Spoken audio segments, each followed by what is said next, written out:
So yan, quick update tayo dito sa Mamatid. At yun nga, makikita natin nakaangat nga ang launching gantry doon sa itaas.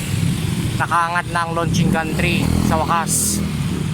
Di pa natin alam kung kailan talaga sisimulan ang launching works. Basta yan, nakaangat nga ang launching gantry. Ito ang launching gantry na kulay dilaw ng HDJB or Hyundai Dong-A joint venture. Anyways, punta na tayo sa sunod na parte. Tingnan natin ang iba pang point of view ng launching gantry. Wala talaga akong mahanap na magandang POV dito kasi nga natatakloban ng puno ang section na to. At anyways, yan nga, parang ang laki sa personal ng launching gantry. sa mga video ko lang ito nakikita, pero yan na nga, nakabit ng launching gantry. At baka malaman kung sa mga susunod na linggo or buwan simulan na ang launching works. Basta yan, nakakabit na ang launching gantry, kulay dilaw. Anyway, strike, punta tayo doon. Tingnan ko kung makakahanap ako ng magandang view doon. Anyways, go. Talagang ang hirap makakakuha ng magandang view dito sa basta ito.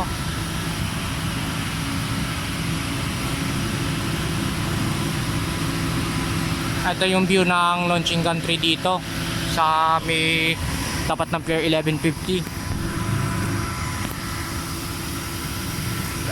Ang hirap talaga kasi wala naman talaga akong drone eh. Hindi ko makikita kung yung pinakamagandang view. Siguro dun sa may station, kung walang bantay pupunta natin. Anyways, try ko. Ayan, may makita tayong magandang view dito. So yan, picture natin.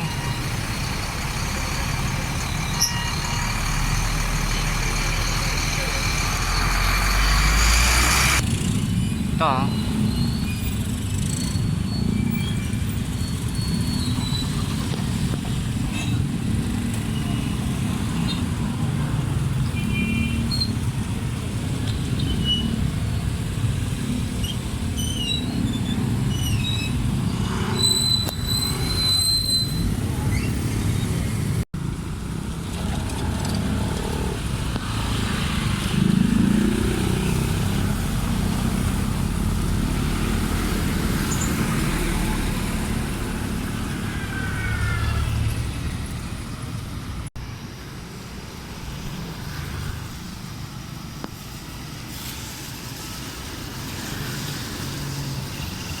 So yan, hanggang dito muna ang update natin.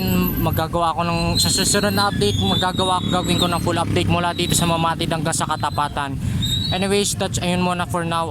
Yun nga, maraming salamat sa panonood. Like, share, subscribe, comment kayo sa anong reaction nyo. I'll see you guys soon.